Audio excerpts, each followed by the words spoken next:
older brother to the wild and done crazy John Wick, and I know that Wesley loves the John Wick movie, so he's probably giving me the bird right now. So I'm sorry, Wesley. No, it's okay. You're not knocking it. You're just spitting the facts. You know? This is the more mature version of it. Yeah. I got another movie that this actually I thought ripped this movie off very poorly. What's the movie with Liam Neeson where he's like protecting his son? What was that, Run All Night? Oh yeah. Oh my goodness, that's another one. That's right, Run All Night. That's the same movie. It's the exact same movie, only it's a lot same shittier. Movie. And contemporary. It's the B, Yeah. Yes. It's the B movie version of this. Yeah, it's not nearly as good, and it's the same thing. Like, it's very schlocky.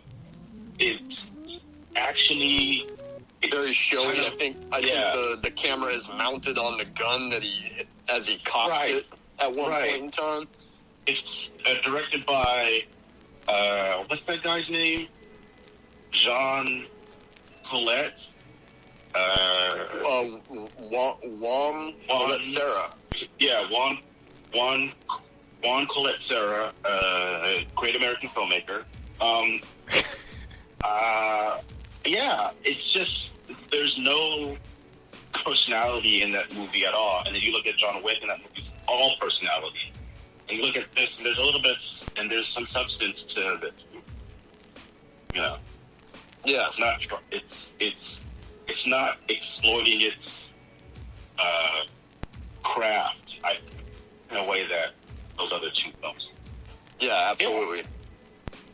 It's interesting to look at all the other films that this one has inspired by and have gone on to live longer. I mean, I don't think that nobody thinks about Run All Night anymore. But John Wick has kind of replaced this movie as the modern day example of the best hitman, which, you know, you can like John Wick, Wesley. Chris is a big John Wick guy too. So. I love John Wick. Yeah. Okay. So yeah, but I don't know. This is just the like I said, it's a more mature film. The bank robbery scenes in this are great. There's a stretch in the movie for about 20 minutes when it turns into a father-son comedy. Yes. And just rewatching it, I'm laughing at a bunch of lines or a bunch of Hanks's line deliveries to his son. My favorite interaction between the two of them is when they are at the bar, and the son goes, "So when do I get my share of the money?" And Hank stops, and he's like, "You know what? I guess you kind of deserve a share of the money if you want to get him a driver." And he's like, "Okay, well, name your price." And he goes $200, and Hank stops again. He's like, "I could." And like, Hank has this look on his face that's like, "I kind of expected more. I kind of expected you to ask more, but okay, sure, $200." He's a kid. He has no concept of money and work. Right. And to him, that $200 is like half of what they got. So he's like, "Yeah, $200." So he's like, "Okay, I'll give you $200, no problem." You know. Then great scene. The kid. Go ahead. Oh, go ahead, Wesley. I'll let you go. I was just gonna say the kid.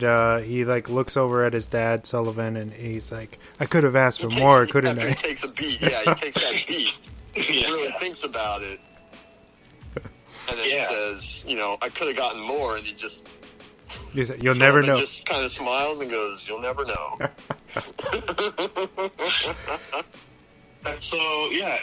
That's a great moment, and I feel like moments like that don't happen in these action movies.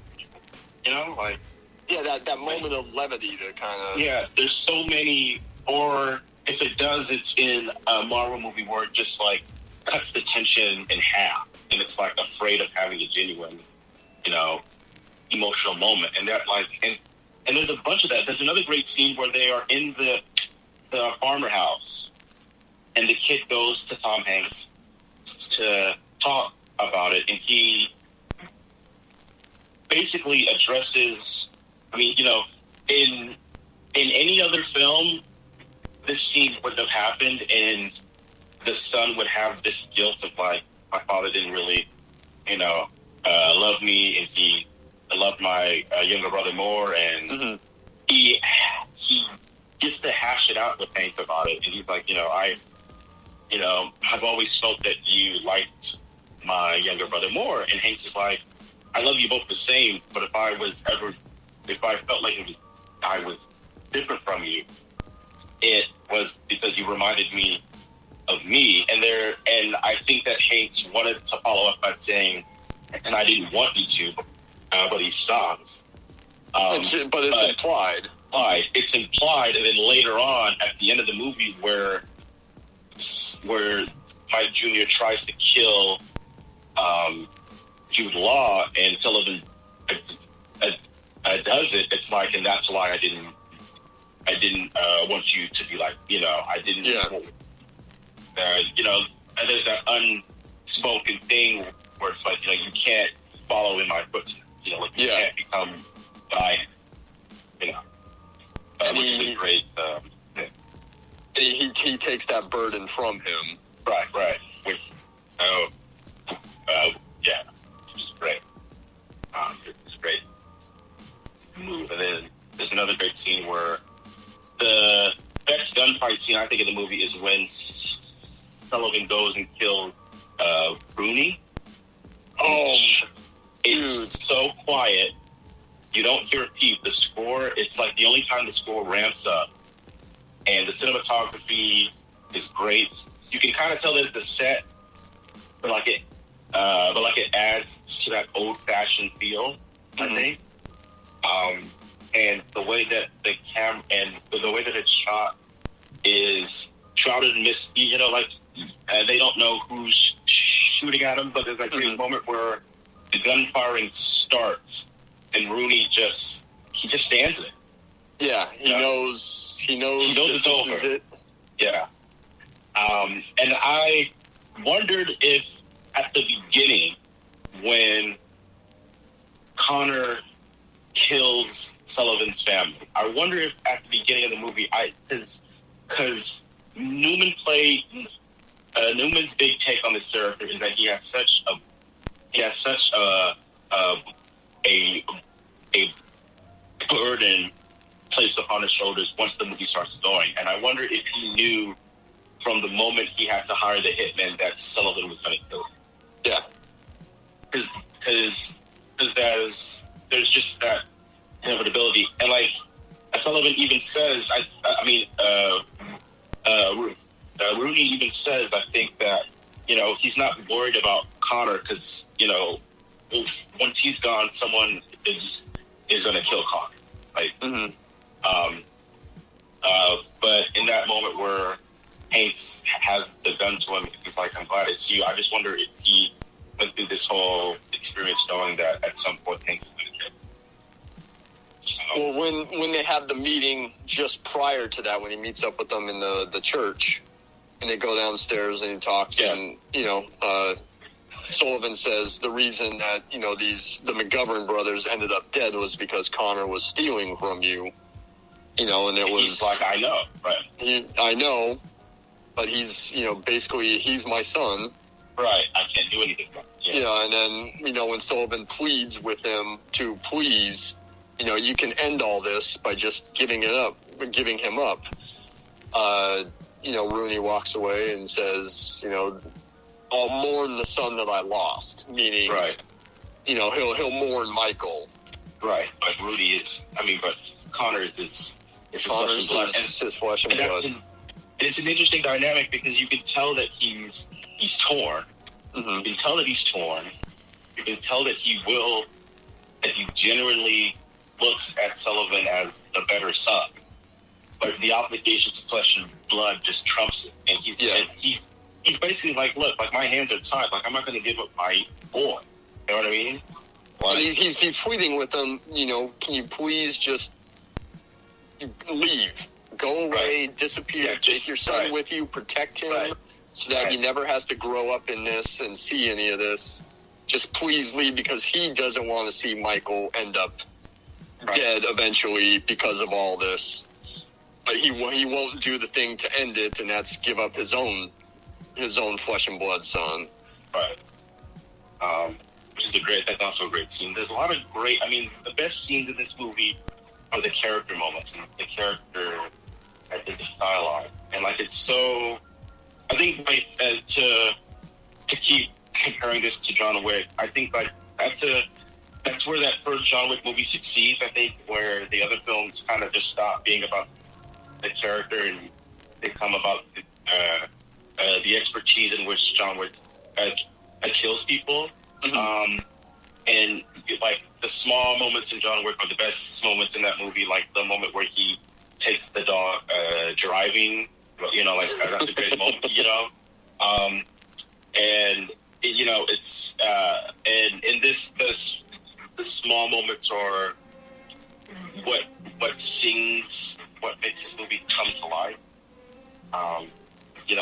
The string of bank robberies are all shot in montage, and they're done so low key. I think another screenwriter would have made those bank robbery scenes feel more like old timey. I would have changed the movie into Heat, I think. Mm-hmm. In a lesser writer hands, but they're so downplayed because all he does is just walk in, sit down in front of them, in front of the bank manager, point a gun at him, and say, "Give me the money that belongs to Acapulco." I think after that first initial bank robbery where he's talking to the bank manager and he lets him keep money. And says, "Oh no, you can tell them that I took that." Right. I think beyond that initial one, I think all those bank robberies are shot in a dolly shot too. Yeah, just the dolly moving across the screen as you see, Michael pull the gun on the bank manager and then take the money. That's the thing about Sam Mendes, is that he's so good at technique. I was talking to some people on Facebook, and I was asking them, because I've always lumped Sam Mendes in with Christopher Nolan, mm-hmm. and I've always considered him kind of a lesser Nolan in a lot of ways, and there's a lot of parallel in terms of the stuff that they're into. Mendes has openly stated that he took a lot of The Dark Knight into Skyfall. Mm-hmm. And then when 1917 came out, there was a lot of people going, did we just see this already with Dunkirk? And so I was talking to people about why some people prefer Mendes over Nolan, and the takeaway that someone said is that Mendes is a better craftsman and Nolan is the better storyteller. I don't know if I fully agree with that, but I think if there's one highlight to Mendes is that he is an expert craftsman. I mean, he knows how to shoot movies. I mean, Skyfall is one of the best shot blockbusters. And it's one of the best directed blockbusters. That fight in that's set against the neon backdrop is, you can tell that he took his experience with gunplay in this movie and how it's, quiet and methodical, and he, applied it to Bond. Yeah. I think he's a superior. I don't know if he's the superior craftsman, but he is a really good craftsman in director. One of the better ones. Yeah, and I think his storytelling is better than Nolan. I disagree with Nolan being the stronger storyteller, since I think that's where he, as great as his movies are, I think his story sometimes kind of falls a little flat, and it's the spectacle that is more so what he's better at. Yeah,